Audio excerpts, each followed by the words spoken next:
My name is Tamra Jackson-Zims, and I'm the University of Nebraska Extension Plant Pathologist covering diseases of corn statewide here. And today I'm going to talk about some corn disease challenges that we've had this year and what the implications might be for harvest this year. Honestly, some of the very worst disease year I think we've had in my 20 years at UNL. And you know, we've had southern rust before. Actually, 19 out of my 20 years we've confirmed southern rust somewhere in Nebraska, but nothing like what we've seen the last 2 years, unless you look all the way back at 2006. Anybody of the vintage with me that you can remember the 2006? Probably not, because that was mainly in the south central part of the state. So what you're seeing here is you're seeing different areas get really slammed with southern rust. And we've had a lot of questions about why is that? What's going on?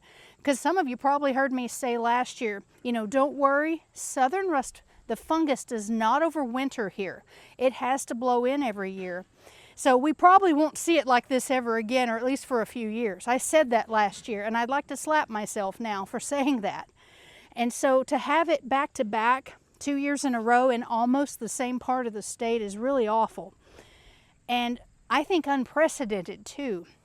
And so we should talk about that, because this weather that we're having right now, we've had a lot of reduced what we would call solar radiation, right? A lot of cloud cover.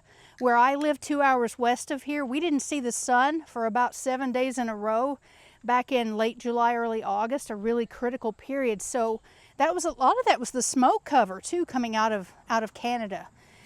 All that keeps our solar radiation down, our humidity higher, and it creates a much more favorable environment for fungi like the one causing southern rust, but also tar spot too. And this year there was also enough rain on top of that, which is a blessing for us, right? We're not having to use our pivots as much, but we're keeping that canopy really wet and humid. Our leaves are wet, and we have higher humidity than I think we've had in ever, at least since I've been in Nebraska in these 20 years. And so I think that created a perfect storm for us. And that's probably the best way to explain what's happened to us because of the timing of all of that. You know, we didn't have the heat we've had. The optimal temperature for southern rust, you know, normally we think of it because we're usually really hot when we see southern rust. The optimal temperature is actually 80 degrees. Whether that happens at nighttime or during the day, and primarily this year it's been daytime hours, a little bit cooler, and so everything has just in a way worked against us. And so I don't know about you, I'm seeing some tar spot now. We're cooling off, slowing down the southern rust. Now we're getting into perfect tar spot conditions. And so as the southern rust slows down, I expect tar spot to take off now. And so I know more bad news, but the thing is, that's the one that I think is going to be the more consistent threat to us here in Nebraska, especially eastern Nebraska here. You've had it long enough now, you're building up a population of the fungus that you're probably starting to see enough that some years you're going to have some threat to yield and probably have to treat for that, at least when you're not treating for southern rust, which we hope we don't have to do that again for a while.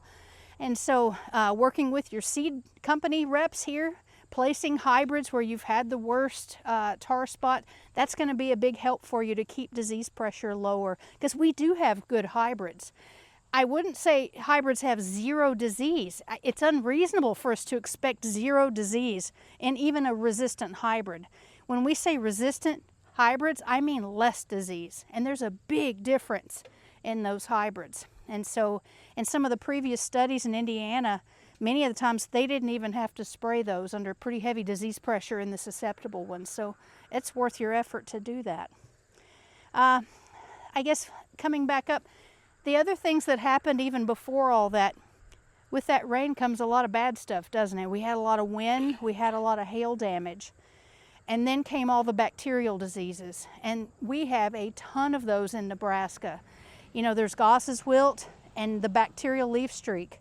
And when there's enough of it and all combined, I think they can cause yield loss. It's hard to measure that, and you can't separate it from all the other bad things this year, right? And so there's just a lot of things going on. And so mainly, you know, when we get out there further into the tents, I want to talk more because we're not out of the woods yet. I have a lot of concern about what's coming in the next few weeks. As we approach harvest, and you know, we've all had some level of leaf loss, whether it was due to hail, wind, or diseases, or all of it, probably. Those hybrids, those corn plants, you know, they're going to fill grain the best they can no matter what, but they don't have enough leaf area left to do it like they want to. And they're going to steal what they need from the stalk. And so I'm worried about stalk and standability now. And so I think it would be a good idea maybe to look at maybe your worst fields. Go out and do that push test. You know what I'm talking about? If you go out and push them at arm's length, see how many of them snap back up. I'd do this after you senesce. And you could see which fields might be more prone to lodging when they bend over below the ear. Maybe I'd harvest those first, or even a little early, to make sure we get them before we have some wind event again and you lose some at harvest. Another tidbit, I hate this, I never have good news, but you don't ask me to get up here and talk about good things, do you? In the last 2 weeks, I'm starting to get a lot of pictures and word from people around the state starting to see some ear rot too. With all the rain we've had, we're in really perfect conditions for some of the ear rot diseases. A lot more common in states east of us. Do you know they've got our weather right now and they're dry east of us? We've got their weather drunk in our yard right now. Have you seen that meme? I thought that was kind of funny. I'd rather they take it back. I'm done with this. But what it's going to do is it's going to promote some ear rot diseases too. You know, we've had a lot of damage to the ears. We've had some western bean cutworm around here and there. I don't know about this area. I don't do bugs, so I don't keep up with that. But anything damaging the ears, or if you're starting to see some ears tip over and turn brown, maybe those are ones I'd want to look at. Sometimes diplodia comes in through the shank and it weakens it, and then your ear tip over. You might need to look at that. If it turns out you've got a high percent of plants with ear rot diseases in any field, you might consider handling it differently. If you can sell the worst of it, get rid of it and send it to a feedlot or something, or your own cattle, that'd probably be the best use of it, because putting it in the bin, it will only get worse. So that could be something we might want to think about, is not mixing your good corn with some that might be compromised by ear rot diseases. I'd be worried about that, because you don't want to have hot spots develop. It could ruin the whole bin this winter. One of the last things, I had a few things I want to talk about. 2 things actually. When we've had a lot of disease like this, one of the ways it affects yield is you're going to get some smaller kernels this year. And so you can double check that ahead of time too, but in fields where you might have a little smaller kernel, you might be at risk for losing that through the combine. And so there might be some settings you might want to adjust or think about that, or monitor that you're not kicking out too much at the back end. Some of the cobs might be compromised too, and so there's a lot of things that can go wrong after we've had other diseases.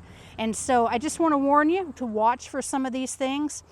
Finally, the last thing is, if nothing else, we have a lot of, it's like dusty conditions out there, these spores. It's particulate matter. If anybody's got asthma or emphysema, some of these respiratory illnesses, you might consider even wearing a mask out there.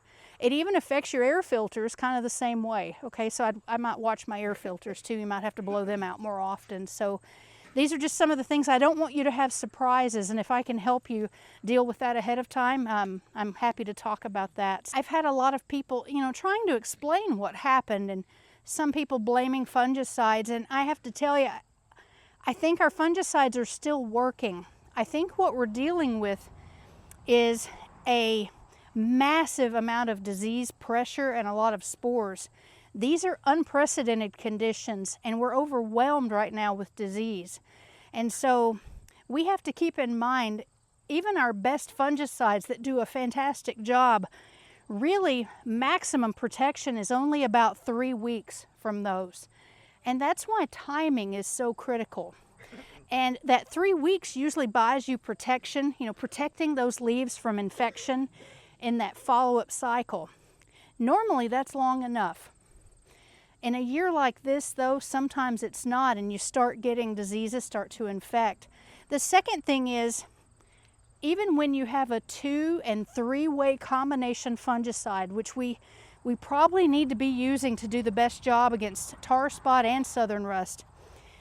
Even the curative product, the triazole, the group 3, can only kill what's been in the leaf for 1 or 2 days at the most. And so if it infected, 5 or 6 days ago, I can't kill it now. And so if you spray today, that's going to keep growing and you'll see it pop out into southern rust next week. And so it doesn't mean the fungicide didn't work. That's just the limitation of them. And so it can't kill what's been in the leaf that long. And so that's probably why we saw a flush of some disease right after we sprayed, but also that they just don't last the whole season. So, and I got a lot of questions this year. A lot of our fungicide data come from brand name products. They do a fantastic job, but I would expect similar effects from generics with those same active ingredients and classes. And so we'll have more data this year, but it wasn't in time to help you this year.